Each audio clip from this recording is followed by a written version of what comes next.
Engine की अब दक्षता देखते हैं। कार्नो इंजन तो समझ लिए, एक आदर्श इंजन है, दो तापों के बीच चलता है, ऊष्मा इंजन है, उत्क्रमणी होता है, इसकी दक्षता सर्वाधिक होती है, इसमें आदर्श गैस का उपयोग किया जाता है कार्यकारी पदार्थ का, वही क्या कहलाता है, कार्नो इंजन। अब हम जानना चाहते हैं कि इसकी दक्षता अधिकतम होती है तो कितनी होती है, तो ये कार्नो चक्र बना है, इसको हम क्या बोलते हैं, कार्नो चक्र।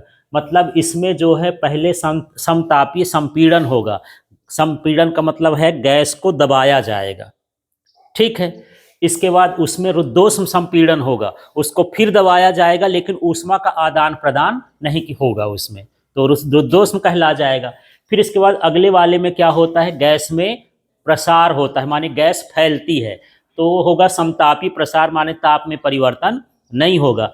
फिर अगले स्टेप में क्या हो जाता है, रुद्धोष्म प्रसार होता है और उसमें भी ऊष्मा का आदान प्रदान नहीं होगा पर गैस क्या होगी, फैलेगी। इस तरह से ये जो चक्र चलता है इस पूरे का नाम क्या होता है, कार्नो चक्र, ठीक है। ये कौन सा चक्र बना है, कार्नो चक्र। तो कार्नो चक्र में दो समतापी प्रक्रम है, दो रुद्धोष्म प्रक्रम है, ठीक है। और हर प्रक्रम में थोड़ा थोड़ा कार्य किया जाता है। तो पहले हम इसमें कार्य निकालेंगे कि कितना कार्य किया जाता है। तो यहाँ पर हम लोग सूत्र निकाल चुके हैं पहले, इसलिए मैं यहाँ पर रेसिपी में लिख दिया हूँ कि ये सूत्र लगेगा। समतापी प्रक्रम में किया गया कार्य ये निकाले थे, RT log V2 upon V1, आप देख सकते हो, है ना। और एक हम निकाले थे रुद्धोष्म प्रक्रम में कार्य W बराबर R gamma -1 T1 minus T2। इन दोनों सूत्रों का उपयोग होगा। फिर जब ये निकल आएंगे कार्य, तब हम क्या निकालेंगे, इंजन की दक्षता, क्योंकि इंजन की दक्षता में कार्य की जरूरत है। जब हमको कार्य पता चल जाएगा तब ना हम दक्षता निकालेंगे, ठीक है। तो सबसे पहले समतापी प्रक्रम में हम लिखेंगे क्या, कुछ नहीं, इसमें लिख देंगे कि निकाय की अवस्था P1 V1 T1 से P2 V2 हो जाती है। इसमें क्या लिखोगे, हाँ, क्या, निकाय की अवस्था P1 V1 T1, है ना, से P2 V2 और T1 हो जाती है, ठीक है। तो किया गया कार्य, इसके बाद कार्य लिखना है, समझ में आ गया।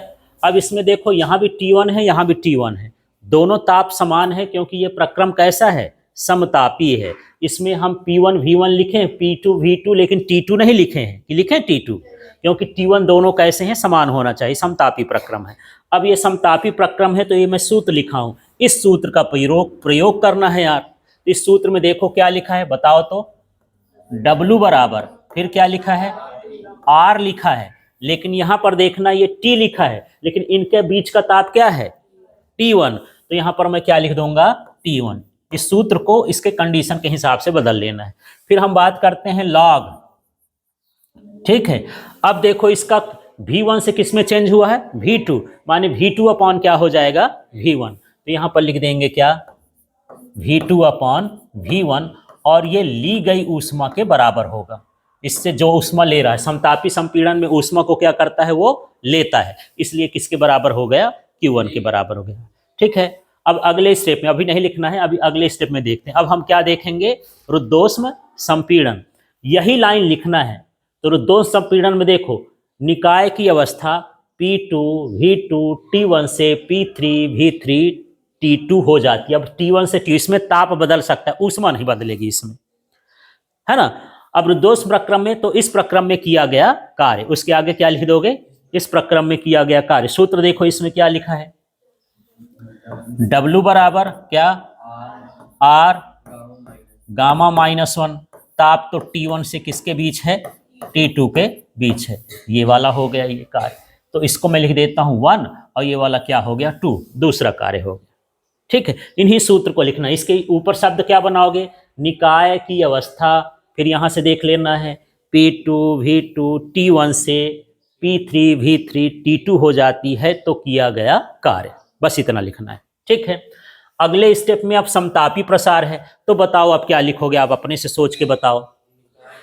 हाँ, निकाय की अवस्था P3 V3 T2 से P4 V4 T2 हो जाती है तो किया गया कार्य। सूत्र क्या लगेगा बताओ, इस सूत्र को उसके अनुसार बदलना है ना। ये वाला ना समतापी वाला सूत्र लगाना है, तो क्या हो जाएगा, यहाँ W3 कर देता हूँ, तीसरा कार्य है, तो क्या हो जाएगा ये R, है ना। अब यहाँ पर T1 था, लेकिन इसके बीच का ताप, दोनों के बीच का ताप क्या है, T2, तो यहाँ पर क्या हो जाएगा RT2। और बताओ यहाँ पर, हाँ ये लॉग लगा है ये वाला, है ना, तो ये मैं लिख दिया लॉग, फिर V4, हाँ V4 अपॉन क्या हो गया V3।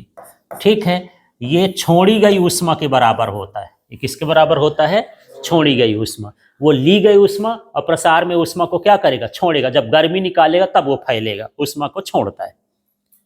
ठीक है, अब आगे स्टेप में आ जाते हैं। फिर से रुद्धोष्म प्रसार है, क्या लिखोगे बताओ आप, है ना। रुद्धोष्म प्रसार में निकाय की अवस्था P4 V4 T2 से P1 V1 T1 हो जाती है तो किया गया कार्य। ठीक है, तो अब मैं क्या लिखूं, यहाँ W4 लिखूंगा और इस सूत्र को लगाऊंगा। कुल मिला के ये दो सूत्र आपसे बनना चाहिए, तभी आपकी गाड़ी चलेगी, नहीं पंचर हो जाएगी। ठीक है, इसके बिना आगे न बढ़ पाओगे।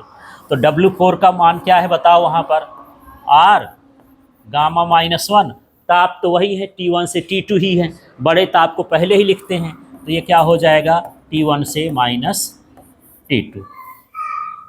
ठीक है, क्लियर हो गया।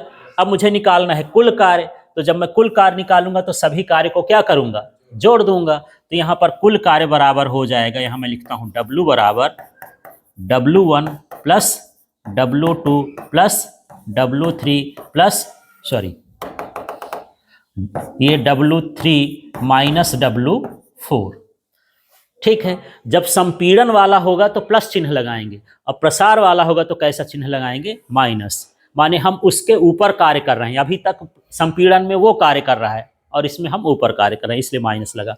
अब इनका मान रख देते हैं, तो W बराबर, देखो W1 का मान देखो, ये लिखा है ये वाला, इस मान को उतार देंगे तो बोलो क्या लिखा है, RT1, फिर लॉग, फिर हाँ V2 अपॉन V1। ठीक है, फिर प्लस लगा देता हूं, W2 का मान देखो तो क्या है ये R, फिर क्या हो गया गामा -1, फिर क्या हो गया T1 माइनस T2। ठीक है, इसके बाद फिर अगला वाला यहाँ पर क्या है माइनस, तो ये माइनस कर दिया। फिर क्या लिखा है W3, तो W3 वाला ये वाला पूरा मान है, इसको क्या लिख देता हूं मैं RT2, और क्या हो जाएगा लॉग V4 अपॉन क्या हो गया V3। ठीक है, फिर माइनस लगा के यहाँ पर लिख देता हूँ W4 का मान। W4 का मान क्या है यहाँ पर R अपॉन गामा -1, और क्या हो जाएगा T1 माइनस T2।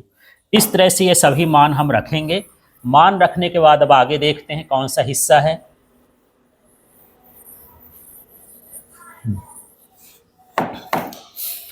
तो हमारे पास ये W बराबर क्या बचा, इसमें से आप देख रहे होंगे कि ये पूरा प्लस में है और यही पूरा किस में है, माइनस में है।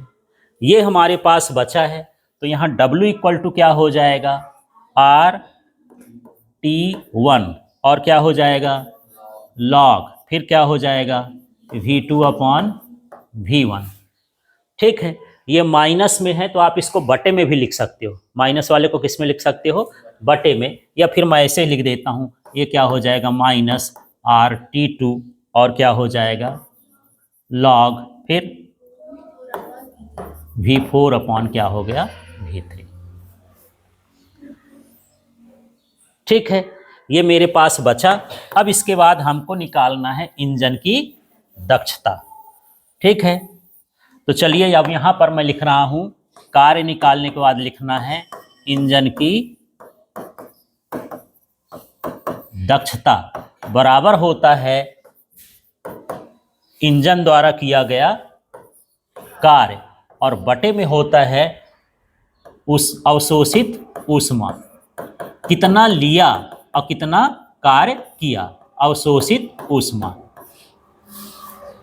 ठीक है, तो दक्षता को लिखते हैं किससे, ईटा से, कार्य को लिखते हैं किससे, W से, अवशोषित ऊष्मा क्या है, Q1 है। जो कार्य है वो उसको हम लिख सकते हैं कि वो उसमें से कितना ऊष्मा लिया, Q1, और माइनस क्या ले लिया, Q2, उतना घटा दिया, फेंक दिया, ऊष्मा उतना लिया, उसमें से ये कर दिया, तो Q1 अपॉन क्या हो गया, Q1। इसको यदि हम काट दें तो 1 माइनस Q2 अपॉन क्या हो जाएगा, Q1।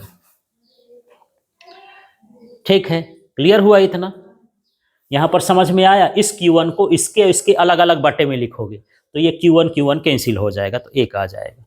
अब आगे के स्टेप में चलते हैं। जो हम लोग ऊपर Q2 का मान निकाले थे वो संपीड़न वाला था, ये वाला था। तो यहाँ पर मैं लिख देता हूँ 1 माइनस Q2 का मान क्या हो जाएगा, RT2, और log क्या हो जाएगा, V4 अपॉन क्या हो गया, V3। और ये जो ये वाला है ये किसका मान है, Q1 का।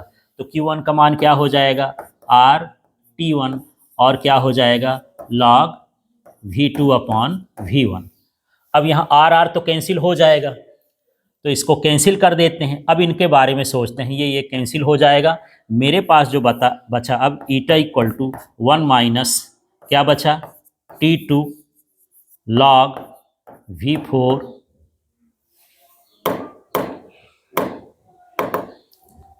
V4 अपॉन में क्या है, V3, और यहाँ पर क्या बचा, T1 log V2 अपॉन क्या हुआ, V1।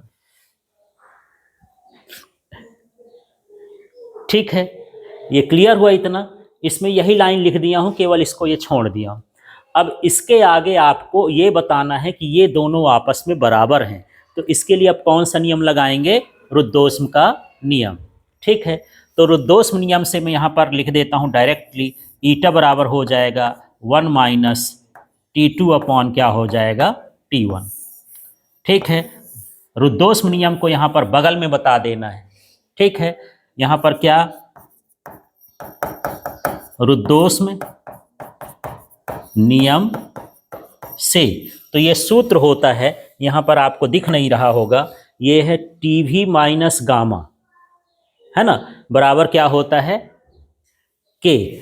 तो यहाँ पर मैं लिख देता हूँ T1, और T1 के साथ क्या है यार, देखो इसमें कौन सा, ये है क्या, V1। T1 के साथ क्या है, V1। तो यहाँ पर मैं लिख देता हूँ T1, और यहाँ पर क्या हुआ, V1, और ये हो गया माइनस गामा। ठीक है, इसी तरह से यहाँ पर इसके नीचे देख लो, तो क्या है, ये कौन सा ताप है, T2, है ना, इसमें क्या है, T2, और क्या है, V4, तो ये माइनस गामा हो गया। यहाँ से यदि आप निकालोगे तो ये V1 अपॉन क्या हो जाएगा, V4 हो जाएगा। इसी तरह से यहाँ आप दूसरे वाले को देखो, क्या निकालोगे यार, देखो तो उसमें T1, और यह हो जाएगा क्या, V2 माइनस गामा।